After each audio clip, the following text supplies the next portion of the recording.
No. Okay, you're open right now. If you want to say, oh, you're good. Oh, we're live. Never mind. Don't open it.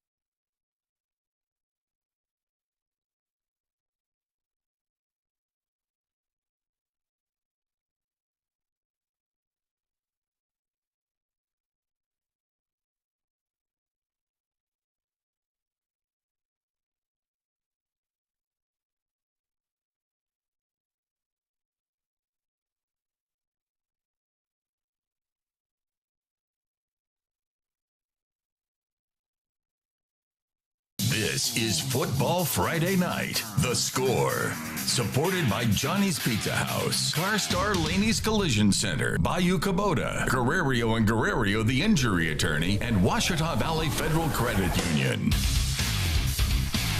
Well, welcome back into Football Friday Night, The Score. Extra Zach Richardson, Jeremy Bryant, Shaw Pryor. Week 8 of high school football. I tell you what, I know you two had some very interesting football games. You especially had some really good football games. But week 8, we're getting down to the power ratings and playoff picture. What was week 8 like, guys? Y'all breaking into my nerve. I'm ready for it. Yeah, we getting to the end. Let's keep moving along. That's all I got to say. Yeah, the football was awesome, but let me tell you, this was the first game I felt like I could wear a hoodie. Oh, yeah, it's really football season now. I'm feeling good outside, man. I'll tell you, we'll get to their two phenomenal games here in just a bit, but there's one game, and not the 2-5A. It's crazy. We're not talking 2-5A first because there was a big game at Lebrano Field. We take you there now to Lebrano Field in Mangum, Louisiana, as they were hosting the Washita Christian Eagles for a district title. As we take you there to show you, yes, district title on the line. Those Dragons looking to take down. Hey, these two guys, Coach Fitzhugh, Coach Wilshire, know each other very, very well. First Dragons possession. Colby Casey goes to Willie Randolph, and how about this? It's Mr. Cooper Thomas, like a madman all night, flying on the field, making tackles left and right. Eagles get the ball on the attack. Luke Verdreen finds Maddox Fitzhugh, and he's going to do the rest, the yak right here, into the end zone. Touchdown, Eagles, makes it 7-0. Defense gets off the field for the Eagles, puts their offense back on the field to go to work right here, and they're going to make them pay. They're going to go to Jude Turner up the middle, but how about this? Cade Poland's going to meet him in the hole. I haven't seen too many people do that, stop Mr. Turner like that in the hole, but this, you know what? They couldn't stop the Eagles too long. It's going to go to Verdreen on the QB keeper. Looks like he stopped short. He reaches across. The ball comes loose. Mangum falls on it. There's all kinds of confusion on the field. Officials get together, talk, call it a touchdown, 14-0 OCS at that point. Dragons come to life, though. It's going to start with Willie Randolph on the outside run right here. Check him out, bouncing off defenders. He picks up the first down.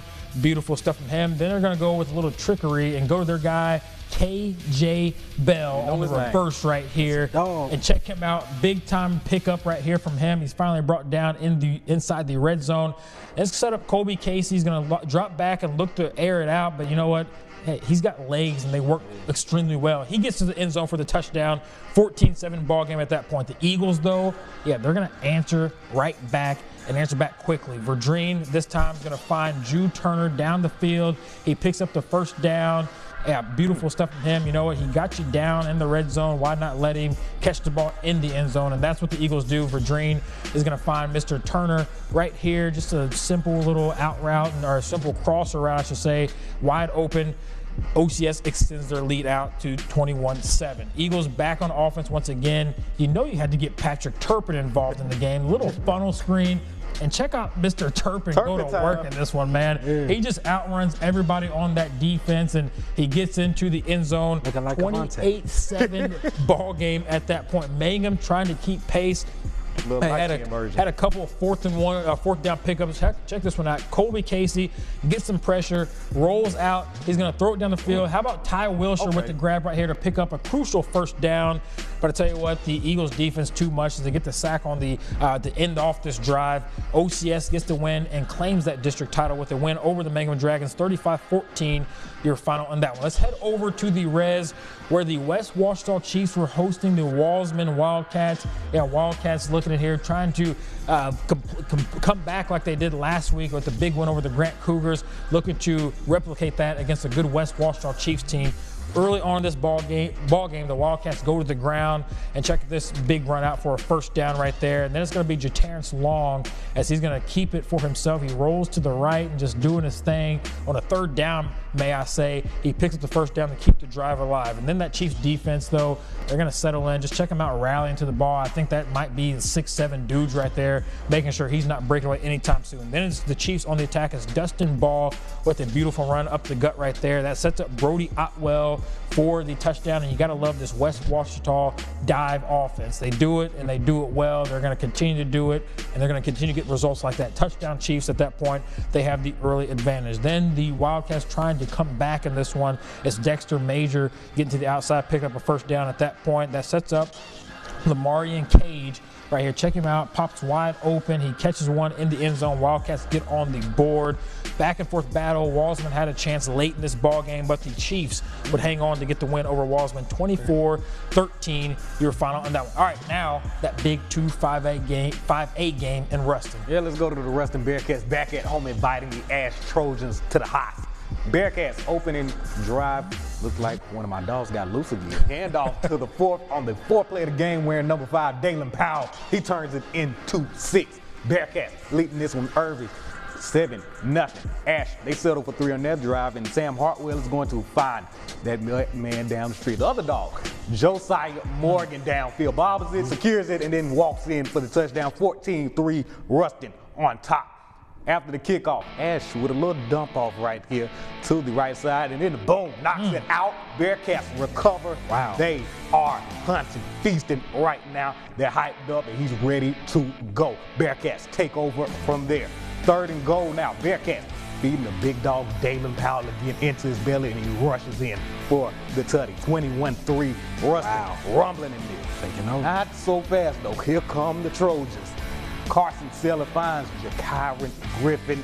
He's going to take that pass, and then he's going to run right into the end zone. 21-10. Ruston still leading. All right, Ruston, let's get it going. Trojans back on offense. Seller's on the drop back. He's going to airmail this one. Alex Fontenot glides in and collects the touchdown. That gap is closing fast and quickly. Next possession, Hartwell wants to go long this time. He's going to choose the wrong set of colors. Picked off by the Trojan defense. Raymond Harris comes away with the turnover, makes his way past midfield. 15 seconds to go in this first half. They waste no time. Sellers on the drop back. This kid is a baller. Casey Williams, he finds a free run to the end zone. Trojans, they take the lead in this one. 24-21. They lead at the half. Still coming out hot out the break. Sellers telling this kid's a ball. Collect with a wide open Grayson Thibodeau, wide open end zone. 31 unanswered for the Ash Trojans in this one. Spreading that lead out. Bearcats, they're looking for anything to go their way. Hartwell, he's going to roll out the pocket. He's going to find, well, hello, Ahmad Hudson. Bottled up all game until now. 1st and 10, Ruston. Later in that drive, Bearcats hand it off to Powell again. Splits the defenders, and he gets in for another 6. His 3rd touchdown of the game. Ruston within a score right here, 34-28. Trojans in the 4th quarter at the goal line. Noble Williams in for another tutty, and they down the Bearcats 45-28 to dethrone the top of that 5A district.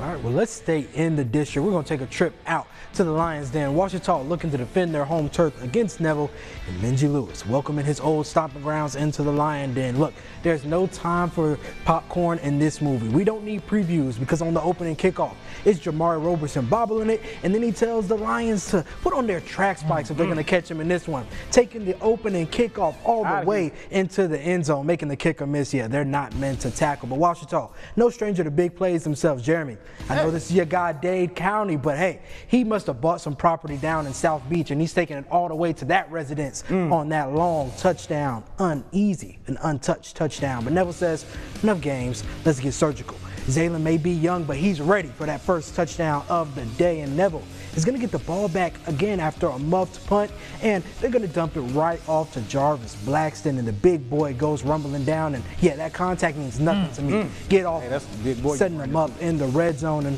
if it ain't broke, don't fix it. Same route, same result. It's Zaylen Young again in the end zone, and when you need to fight back, when you're Ouachita trying to claw back into this game, you go to Seneca, right? Because Seneca is always ready for battle. Finds him in the flat, and yeah, nobody's gonna touch this guy all the way into the end zone for the Ouachita touchdown. And now the Ouachita D, it's your turn.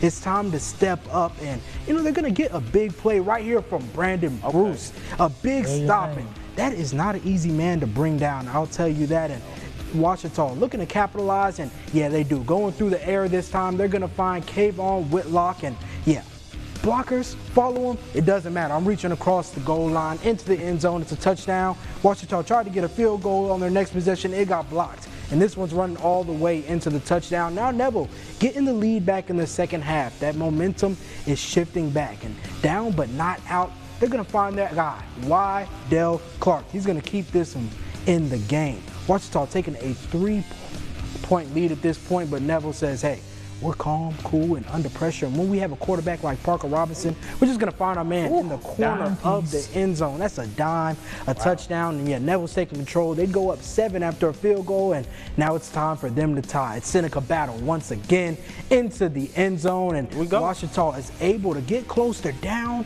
1, and they want the win. So they're going to go for 2, but it backfires. Montrell Connor is sacked on the 2-point attempt. Ouachita needs a stop to survive, but Jarvis Blackston, yeah, get off me.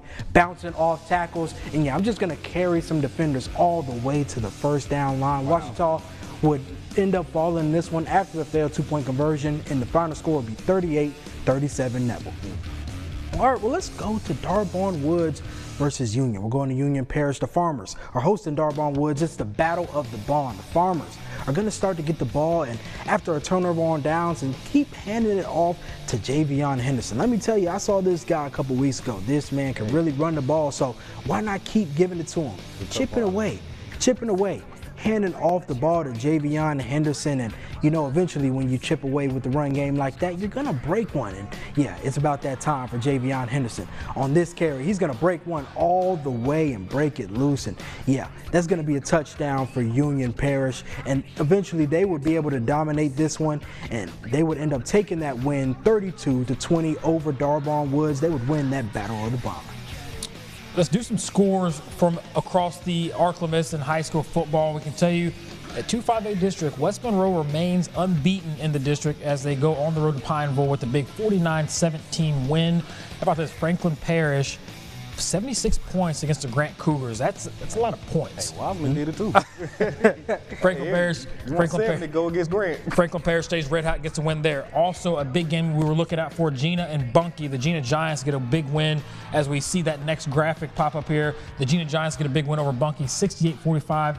One MAIS football score to pass along to you in this early score window. Briarfield Academy gets a win over Tallulah Academy, 40-8. Your final on that one. All right, let's do some more Lincoln Parish, Battle Lincoln Parish, Jeremy. All right, let's go over to Lincoln Prep. Panthers made the trek over to Cougar Stadium. Man, the fireworks. Stadium. All right. Second play from scrimmage, and the Cougars fumbled the football. Lincoln Prep is there to hop right on top of it. Panthers come away with the possession. After a quick 3-and-out, Cougars back with the ball, and Brett Bell calls his own number, and he's going to take this one all the way for the score. They would miss the extra point. Charles, I'm sorry. The kicks still ain't getting together. Not getting it in. 6-0. Hey, next drive of Lincoln Prep, and there's big Blake Robinson. He's going to recover the botch snap, come away with the football for the Cougars. Very next play, Brett Bell picks up a nice game for the Cedar Creek Cougars, moving the chains. 1st and 10 Cougars. They're on the move. 1st and goal now, and the freshman, we're going to give it to him, Peyton Harris. He's going to punch it in for the score, and has the Cougars taking it to the Panthers right now early in this one. But he wanted to come back for more. Harris this time is going to bulldoze his way in for 2, 14-0 Cougars in this one. Cedar Creek absolutely taking this one over right now. Panthers searching for some momentum, and the quarterback calls his own number, takes the scramble, gets a little closer to that first down marker. He's going to be brought down. He's going to be a little bit closer. All right, now we're going to later on in the possession, he's going to drop back this time. He's going to find a wide open Trey Span. And he says, let's keep this thing moving. First down, Panthers, and keep it rolling. Let's get a little closer. 3rd and goal for those Panthers. Now the quarterback, he's going to keep it himself for Lincoln Prep, and Lincoln Prep closes in the gap. 14-6 as they close in the gap. 14-6, Cougars leading this one. But that is probably going to be as close as they're going to get. Next possession, who else than Brett ringing that bell? Cribs this one to extend that lead, and Cedar Creek enjoys a 65-32 victory. All right, let's go over to Buckeye and Caldwell in Columbia. Buckeye forced the punt, but you know, it's Halloween time. We got some trickery. Fakes the punt, and Jackson Tuma runs it down for a first down to move the markers, get this team hyped. But possession would eventually stall out. Caldwell would get the ball, and now we're going to throw it over the middle to Jahari Stanley for a 1st and 10 for the Spartans as they keep those chains moving. Spartans leading this one early. Bladen Dunn is going to pick up the phone on this very next play after we get to it. Very next play, he's going to call his own number on the keeper, and he gets about 11 yards, gets down to the 11-yard line before being brought down. And then it's going to be Andrew May pushing through for the touchdown. The Spartans take the 20-13 win. All right, now we got Richwood, and they're going to be taking on North Webster, man. And this was a good one. Opening play of the game. Richwood is going to get the low snap, and it's a double handoff, a pitch back, and then a bomb down the field. It's a 64-yard touchdown completion, and the Rams are going to decide, hey, we don't need a kicker. We're going to go for 2. And they are going to get the ball in the end zone. See, if you can't kick it, run the ball in for 2. That's how we like it. Look, Richwood running the ball again, and this time the running back's going to take it on the outside and get across that goal line and store it in. And, hey, they're going to go for 2 again, and they're going to get it again. Look, it's a 16-0 Richwood lead. Look, North Webster now with the ball, trying to get something going. A hand off to Jamison Harden. Not wearing 13, but close enough, and he's going to rock it all the way out there for a 88-yard touchdown. And North Webster is like, okay, it's our turn. Time to get a 2-point conversion of our own, but they would not be able to convert that 2-point conversion. 16-6 Richwood, and that will be how they take it. Richwood gets the win over North Webster. And now we're going to head out to the Smackover Buckaroos. It was their homecoming night, and yeah, they will be hosting the Parker Chapel Trojans. The Buckaroos are going to be able to dominate this one today. Joseph Brown is going to take a screen pass on the first play from Mitchell Polk for a touchdown. And yeah, look at this guy running all the way untouched, man. Where's the defense at? Galloping into the end zone. And after that, Robert Carden is going to take the direct snap for another touchdown, man. They are dominating this one. Robert Carden is going to take a direct snap for another touchdown. And yeah, Smackover will be able to dominate this one. It will be 48-0. The Smackover Buckaroos are going to take that win. Let's do some other high school football scores from Friday night tonight. How about General Trask hanging on to get a win over the Delta Charter Storm, 30-28, an absolute thriller. Those pink jerseys did them some justice, helped them, gave them a little boost they needed to get that win. Vidalia Vikings, no match for the Marksville Tigers as they fall 48-6. You'll find on that one an MAIA score to pass you along on this next graphic. We can tell you that Riverfield Academy bounces back and gets a win over Central Hines 30-26. You find on that one. And yeah, Haynesville Golden Tornado continue to do what they do. Big time win over Arcadia. 54-6, your final on that one. Jeremy, you had a big game, a big Thursday night game. Let's take you there now. All right, let's go over to Faraday. Well, not actual Faraday. You know, they still ain't got together. So Faraday Trojans, the home team still, you know, can't use the team. So we're gonna go over to the Grove, where Oak Grove is, where the Tigers play football. Let Trojans start with the ball, but Puka Hale is going to start with his night with a sack. Brings down the quarterback with a big time stop. 4th and goal from inside the 5. Desmond Jefferson in the Wildcat takes the snap, finds the edge and walks in for the touchdown. Takes an early 6-0 lead. Ensuing kickoff for the Trojans, rather. Patrick Hill receives the kick and snatches the momentum back for those Tigers. Trojans playing 2-hand touch, but he was playing real football. Gets past the 50, brought down inside Trojans territory. At the goal line now, handoff to Owen Layton, lowers the shoulder and said, this is big dog land. Gets in for the touch. The OG legend, Ryan Gregory, said, hey, the job, we got it, but, the job ain't finished yet. He knows what he's done. He won some championships here. Here come the Trojans. Jace Harris with a heave downfield finds Robert Taylor hauling in the big first down in the red zone. Then 4th and goal for those Trojans. Harris is going to look for Marquez Washington on the outside. Can't connect. Turnover on down. Tigers are going to take over possession. Anybody hungry? No, I am a little bit. Marvin Harris said, yeah, I can eat. Sack lunch for the senior. Brings down the quarterback. And then the Tigers, with under 15 seconds left, Bryson Reeves goes deep looking for Cruz Moreland down here. And guess what? He's going to, drop this for sure touchdown. I mean, he's going to get it in film study on Monday. That's what you don't want to see what's going to happen in that practice. Coming out the half with his 7-6 lead, McCallum with the carry, pulls the few down to midfield and a first down for those Tigers. Later in the drive, they go back to Owen Layton on the dump off. They find the edge. He's going to dive right in at the pylon. Count it. Touchdown, Oak Grove. They literally fly by the Trojans with a 13-6 win. I'll tell you what, that was a low-scoring game. If you wanted a game with high scoring, this was the game right here. Sterlington hosting the Bastrop Rams in this one. Early on, how about this? That Panther defense coming out with the bang right here. It's Stephen English, who's been playing great football all season long with the TFL at that point. But how about this Rams defense showing, hey, we got it too. They get in the backfield. They're going to rally to the ball right here. David Hickman, not an easy guy to get a hand on, and the Rams brought him down. But the next play, he would not be stopped. Hickman takes the handoff, finds some space, 82 yards into the end zone. Sterlington takes an early 7-0 lead. And I'll tell you what, they didn't slow down anytime soon in this one as that defense gets off the field.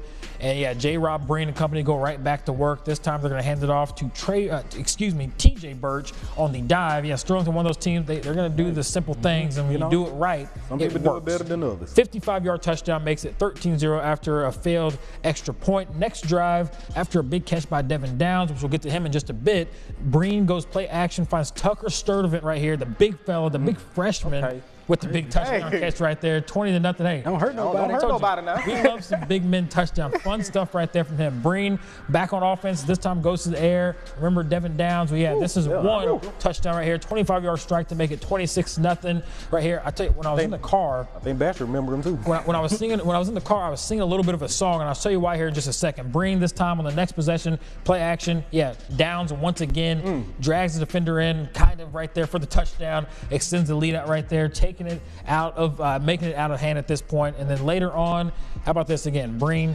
18-yard touchdown pass to guess who? Devin Downs. Hat trick. Once again, hat trick right there. I got in the car and I was singing down, down, down. I don't know. I was singing something. Downhill. I'll tell you what, Sterlington sets himself up for a fun showdown with the Carroll Bulldogs next week for the district title. Sterlington gets the win over Bastrop. 54-6, your final on that one. Let's do some MAIS 8-man football. River Oaks taking on Claiborne Academy in Haynesville. Thanks to our guy, John Balsamo, for the highlights right here early on. Andrew Robinson hits Caden Raymer on the little hitch. And then, yeah, we talked about Yak already once. Well, here's some more Yak for you right there. Off to the races, in for the touchdown. But the Mustangs aren't done just yet. Robinson goes back to the air. This time he's going to find his guy Byron Price on a little wheel route, and he comes wide open. He's going to walk in for the score, make the defender fall. Just couldn't get to him quick enough. Mustangs back on the attack once again. This game close, by the way. Let me mention this game was close early on, back and forth battle, but they go to work right here. It goes right here. J.D. Green, check him out here. Sheds a few tackles, stiff arms a dude, and then it's going to absolutely just hurdle the guy. Okay. Just jumps right over him. First down for the Mustangs. They're going to hand it right back off to Green. Outside run, or excuse me, that's Mr. Raymer right there in for the touchdown. Fun stuff from them. They're not done just yet. Mr. Green this time going to get the handoff, and he's going to rumble in for the score. Touchdown Mustangs, and at this point they're starting to extend things out. We'll end you off with this one right here. Robinson takes a shot down the field to Torrance Cooks. Contested grab right here. Check him out. Making the grab. Defender falls to the ground, and that is he's just able to waltz on into the end zone. River Oaks becomes your undefeated district champs for the, I guess, second straight year, we can say. 68-28, your final that one. They are awaiting their next, their postseason opponent, as we're going to get to the playoffs here at MAIS football here coming up next week. Let's switch gears and talk a little college football. We're going to start you off with Tuesday's game. Louisiana Tech at home against Western Kentucky, looking to bounce back and looking to get back on track in the win column. You thought being at home, this was a game for them. Well, I'll tell you what, they go to overtime in a game. First half, Jeremy, you were at that game. They didn't look good in the first half, looked really sloppy in the first half, but they picked things back up, sent into overtime, and then a true freshman, or redshirt freshman, quarterback making his first career start, makes a big play in overtime. You know, hats off to the young man for doing that. But just what was the energy following that game that you got from Coach Cumbie? Following the game, it was a lot of shocked faces. I mean, in the time I've been here, I've never seen that sideline, that post game look like that from players. When the 2-point conversion happened, I saw players on the ground, sitting on the ground, shocked of what just happened. Nobody in the building on the blue side could believe that, one, they went for the 2-point conversion, but also that this defense got had in that moment where you just needed a play to continue the game. So there was a lot of shocked faces, a lot of angry players, a lot of players feeling like hey, we should have had that game. And in respect to Western Kentucky, they earned it. They earned that win, and that was a huge win. But if you're looking at the Bulldogs side, now you're looking at an uphill battle to try to get back in this conference race. But that game was a game you should have had. You crawled the way back and looked like you kind of ran out of gas at the end. But there was a lot of shocked faces and just a lot of hurt souls out there on that sideline once that game ended. The Bulldogs back at home Friday, Halloween night, the 100th homecoming at Louisiana Tech. So expecting a big crowd there. You're going to be there once again. Should be a fun football game. Hopefully they get back on track and get that momentum back they had early in the season. Let's keep it in Lincoln Parish. Let's check out the Grambling State Bulldogs as they are in Vegas for the P&G Las Vegas HBCU Classic. It's not an easy match for them. They're taking on Jackson State, 5-1 Jackson State, undefeated in the conference. The number 1 team in the SWAC right now. And you got a Grambling State team who's struggled, but they've been in big games before. We saw them at Ohio State, which I'm not comparing Ohio State to Jackson State. Obviously, there's 2 different things, but just the magnitude. You're playing in an HBCU Classic in Vegas, the big stage. Shaw, you kept up, talked to Mickey Joseph multiple times. Just where do you think the panic button gets turned on for the Tigers? Yeah, I think this is going to be a big indicator. This is where you start to see where you're at, right? You don't feel like you've played up to your standard for the first 3 games of conference play. You're 1-2, and you were able to get a win this past week, but you're not liking it. 20-16, you'd like to pull away a little bit more, and you want to be able to protect the ball. I mean, I think it was 2 turnovers in the final 9 minutes of that game. And so now, heading into this week, you're facing who everybody thinks is the favorite in this conference. How do you match up? Are you able to stick in this game? Are you able to win this game? Are you able to block out the distractions of being in Vegas, the allure, the classic, and they've had homecoming already. They've been to Shreveport already. They've been to Ohio State. So they've had experience dealing with these distractions before, and we're here to see if they can put it all together. In the press conference this week, Coach Joseph referenced the Ohio State game saying, hey, this isn't even the best team we've played this year. Yep. And we like some of the things we did against Ohio State regardless of the score. Can we continue to do those things this week against Jackson State? And if we can, with that talent on that roster, they feel like they can compete with anybody. We'll talk about 73rd meeting between the 2 teams. GSU leading that series 48-23, 1 tie. Last year, Grambling State got a big 41-20 win over Jackson State, so it's very doable. They have the players to do it. Head coach Mickey Joseph spoke with SWAC Media on a call Monday. This is another big opportunity for his guys, and he says now it's time for them to go out and make the most of it. Yeah, you're right. That's why I say, if we can get in there and throw blow for blow for them, throw blow to blow.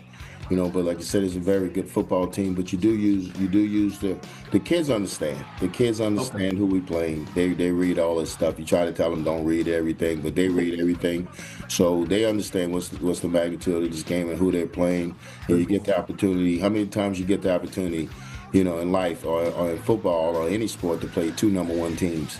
And that's your measuring stick. Now, this playing field's a little different than Ohio State playing field, because of the investment what Ohio State can make and what the investment what Jackson State probably can make. But it's gonna be something that we're looking forward to, something that the kids understand the magnitude, but you don't get an opportunity like this very much, so you got to take advantage of it, and you got to enjoy it and have fun. Team who has been struggling this season. We switch things over to the Sun Belt Conference. The ULM Warhawks 3 straight losses on the year, including that game, Jeremy, again, you were at the Troy game. A game that I think first half wasn't the cleanest there. I know what they're dealing with replacing some kickers and things of that nature. And heading into this week, it's not an easy matchup. They're playing a Southern Miss team who's basically Marshall Jr. Yeah. The quarterback for Marshall, Braylon Braxton, a really good player, won a championship, a Sun Belt championship with Marshall last year. He's got 3 of his receivers from Marshall from last season back at Southern Miss. It's a really talented team. Southern Miss has won, I believe, 4 of their last 5 games. They're on a hot streak. They just beat the Raging Cajuns last weekend. They're playing good football. And talking to Brian Vincent earlier this week at the press conference, talked about just the injuries. You lost, the Aiden Armenta maybe not going to be playing this weekend. We're looking at Landon Graves, which love that for an OCS kid who has shown bright spots this season. Also, obviously the kicker situation. Bam McReynolds went down early in that first drive of that Troy game. That's a huge loss. I know that running back room is solid and stacked, but he's a different kind of back. He brings something different to that Warhawk team. So I'm telling you, Coach Vincent, he knows this is going to be a physical game. He says last week, or the Troy game, took out more of them, probably did more damage to them than the entire season did. But he says that's a part of football, and they have to have that next man up mentality and then get set for another war at Southern Miss this week. And let's hear from Coach Vincent. That was probably that game right there. I think we came away we were more banged up as a football team. It was very physical, and our guys were physical. But I think we were as banged up from that game as the entire season. And you're in week 8, and that's why you got to have depth. But we're going to have guys step up. Guys on this team are going to have to step up for this team, and that's football. That's college football. As the season goes, those kind of things happen, and the next guy's got to be ready. And as we mentioned, in the Sun Belt Conference, there's never really a team that you can count out. You can never count anybody out because the Sun Belt's so wide open. But for the Warhawks with 3 straight losses, I go back to that 3 straight losses. Not just looking at the record, but mentally. Mm-hmm. What does that do to you mentally when you work so hard, you showed some signs of greatness, and then it seems like for ULM, things are just stacked against them. When everything's working, you start dealing with injuries, and you lose this person, that person. I'm hoping they have that breakthrough. I'm hoping this is a big bounce back week for them. Not going to be easy in Hattiesburg. Tough place to play, tough opponent. Going to be a tough place to win, but not count them out. Love Landon Graves. Love what these guys can do. I forgot to mention Jake Godfrey. Still day to day after that targeting call, which was a nasty hit last week. So we're gonna have some guys out, questionable. Gonna see who's gonna play, who's not gonna play this weekend. But should be a good weekend for football. Hoping to see, obviously Grambling State come up with wins. We love our local team. I know y'all still. I'm waiting. Just everybody, hear me out. In a couple weeks, I think I'm going to be standing over there when it's Alabama-Auburn week because I don't want no part of that. November, I'm ready. November 30th, mark it down right now. I'm ready. This man is going to be wearing all orange the next week. I'm going to be up here eating a Thanksgiving plate. His Christmas is going to be ruined by December 1st. You guys stay tuned and see if we can get through these 2 without arguing Alabama-Auburn until that date comes. Until then, though, we'll be right back here next week for Football Friday Night, The Score Extra. Hope you enjoyed a week of football. More coming your way next week. Should be fun. We'll see you all next week.